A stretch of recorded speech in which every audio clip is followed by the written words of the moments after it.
This week we have Lee Spindlow. Lee's the head coach of high performance at Guildford City Swimming Club. Welcome, Lee. Welcome. Hi, how are you? Great, thanks. Moving into his first question about remote coaching. What social media platforms are you currently using, and what kind of safeguarding measures have you put in place? We've tried to engage with as many of our members as possible. So in order to do that, we're trying to communicate through as many kind of media platforms as we possibly can. Twitter, Instagram, and Facebook are probably the first three that come to mind. We've been using that to engage with parents, swimmers mainly. Twitter, we've always had a fairly big presence on. We've already had quite a big setup. Facebook is something we've kind of ventured a little bit more into now. We found Facebook quite useful because we can access a large number of people without having to worry too much about feedback in terms of engagement. So we run a fairly big Facebook Live program for S&C and for our sports science side. And it means that essentially we can just put information out. We can just run live videos so people can engage with our coaches, but without any too much concern around kind of the safeguarding side. We can just put the information out and people can pick it up as freely as they want. And fairly similar to Instagram as well, using the same kind of format to just get information out there so people can pick up on what we're doing and keep engaging with the club. Kind of our more formal communication has probably come through just through emails. We try to keep our members as up to date as possible on how the club's running, what's going on, what changes are taking place, and we're just using that quite a lot. We've actually launched a new newsletter. So we've tried to communicate quite well with our members in the past, and this is the first time we've actually come up with the decision to actually produce a brand new newsletter. We're going to keep running on a probably half-termly basis to try and keep everybody up to date and everything that's going on at the club. So that's actually launched off the back of the kind of lockdown taking place. Zoom, which I think most people are kind of picking up on, has been quite a useful platform to use. We've used that a lot with our coaches to try and keep in contact with them. We've got most of our staff now on furlough, so we're meeting on a weekly basis through Zoom just to keep in contact, to kind of keep that engagement, make sure people are all okay, keep in communication with them. We haven't used Zoom so much with our swimmers, just because we were a bit cautious, a bit guarded around the safeguarding side of things. So that's where we've used Facebook Live to put information out and to run sessions through that, where we've used Zoom just to kind of be more professional and keep more professional staff up to date through that. In terms of communication with our coaches, our welfare officer's actually taken quite a big lead. She's phoned all of our staff on a weekly basis, just kind of make sure everyone's okay. Nothing more than just a quick pick up the phone. How are you doing? Are you okay? We've got coaches with families, but we've equally got coaches that are actually on their own. So just want to kind of make sure that everybody is okay. So she's worked quite hard just to keep that contact going. And then myself and Richard Garfield are just there at the end of the phone as well, just kind of keeping in contact with people, making sure people are still talking with people and still engaging, because while people are locked in their houses, we're just cautious about people getting too lonely, really. From my squad on the university side, we have had Zoom conversations. We've got together on a weekly basis to talk about kind of what's actually going on in terms of the program. Now, we're still running an S&C program at the moment, but we're trying to keep talking to them on a weekly basis about how that's working. We've done some social things as well through Zoom. So we run some quizzes, essentially, just get-togethers on a weekly basis. Every Friday night, 8 o'clock, we'll get together just to have a bit of a chat and a bit of a just kind of light-hearted fun, really. As well as actually run an S&C session through that. We also, this week, for the first time, actually trialled some cooking classes, just to kind of, while we're off, obviously we're going to lose a little bit in terms of swimming, but we can maybe gain in terms of other areas. So we've used Zoom to kind of improve people's cooking abilities. Brilliant.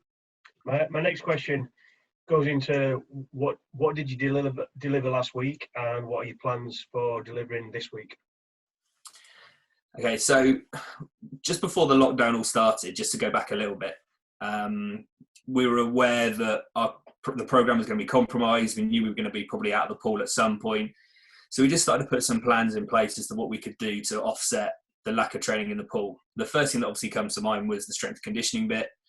So we actually had a series of meetings in the lead up to the actual full lockdown taking place to put a fairly robust S&C program in place. So I'll just show you what we've been delivering over the last 4 weeks since we've kind of been out of the pool.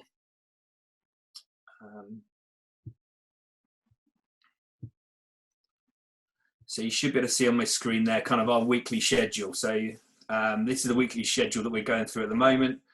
You can see in the mornings, we're up at 7 o'clock. We've got a bodyweight session.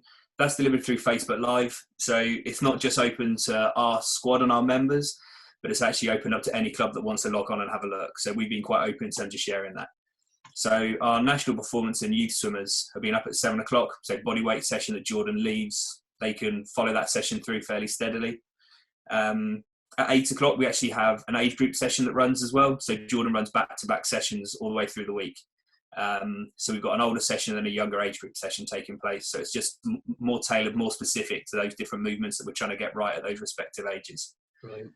Middle of the day, we're looking to do some of this kind of aerobic base. I kind of show you what those look like at the end.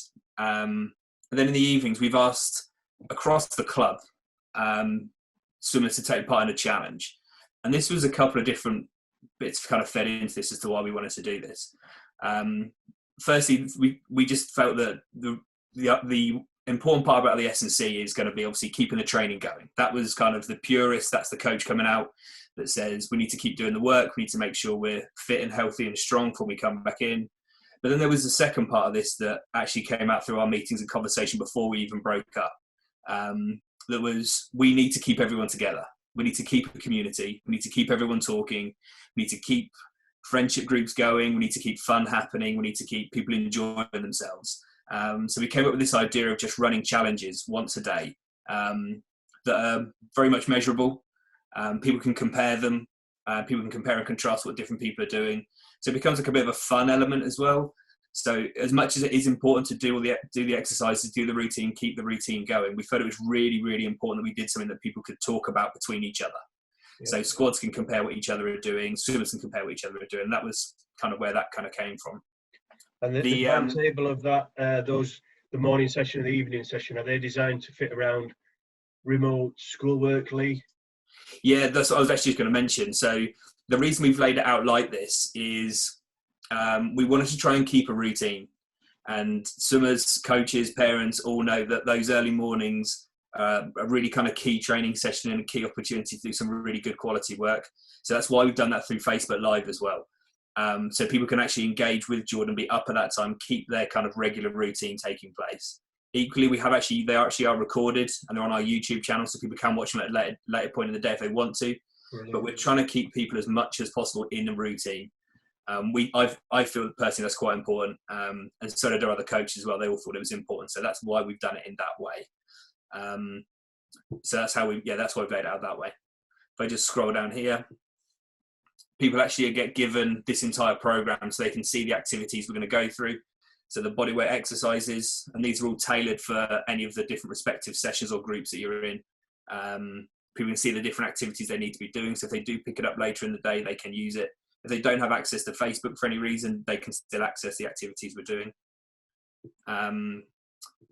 So this is in some of the resistance work we've then had as part of the program as well. Then I'll take you down to the aerobic work. So we've got different aerobic sets and sessions done. So we've actually done cycling, running, and rowing because we weren't sure what people would have access to at home. Yeah. We also weren't sure where the lockdown was going to take us. Was it going to take us to a point where we couldn't go outside at all?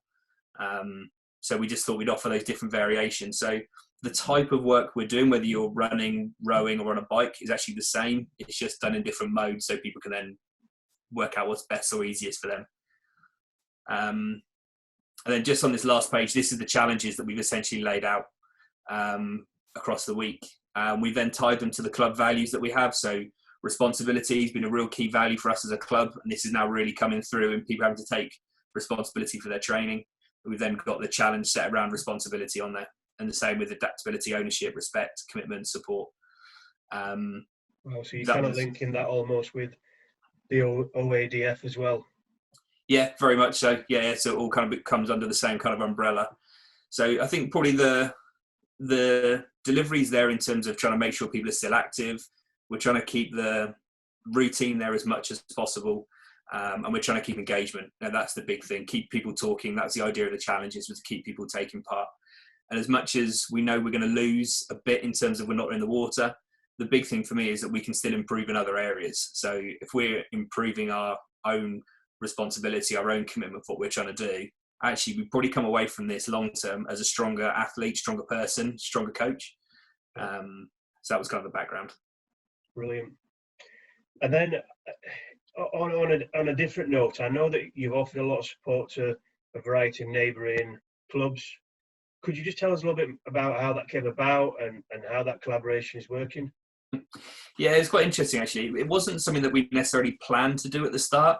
It kind of just snowballed, and we just thought it was a really good idea. So we wanted to use Facebook Live to put the sessions out because it was an easy way for all of our members to access what we're doing.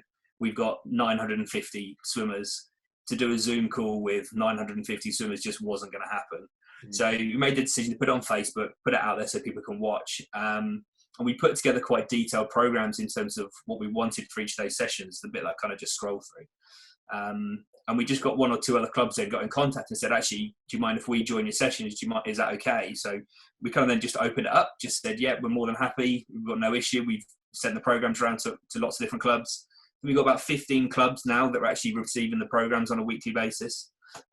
We've got 2 university programs that are then receiving them as well. A host of other just parents that have got in contact and said, we'd quite like to be involved as well. So it's actually really branched out to create quite a nice little community, to include local clubs in and around our area, but equally I think we go as far north as Wolverhampton.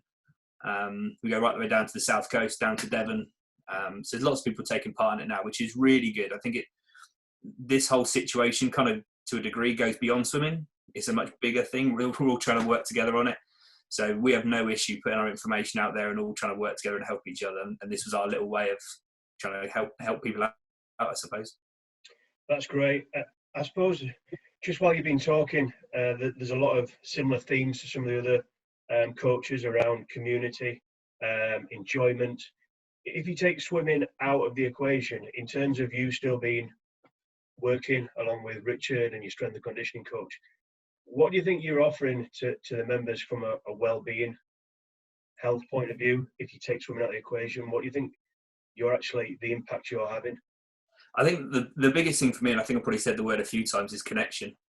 I think we're in a situation where we're all being asked to stay in our homes, and having face-to-face conversation or having an excuse to message a friend or message somebody you haven't seen for a while is so few and far between. Through doing the challenges and running these kind of sessions and getting people maybe just using social media that little bit more to get in contact, I think that's the biggest thing we're offering at the moment. I know from some of our parents that have been talking to other parents about how they did on today's challenge, and to be honest, what they achieve in the challenge in terms of physical sense probably isn't really that important, but then picking up the phone to somebody who lives 2 miles down the road at this point in time, it is huge. I think it's absolutely massive. So yeah, that's great. Lee, thank you so much for sharing on this call, and thank you so much for sharing in terms of offering your services to them other programs. So really, really appreciate it. That's all right. It's no worries at all. Thanks for taking the time.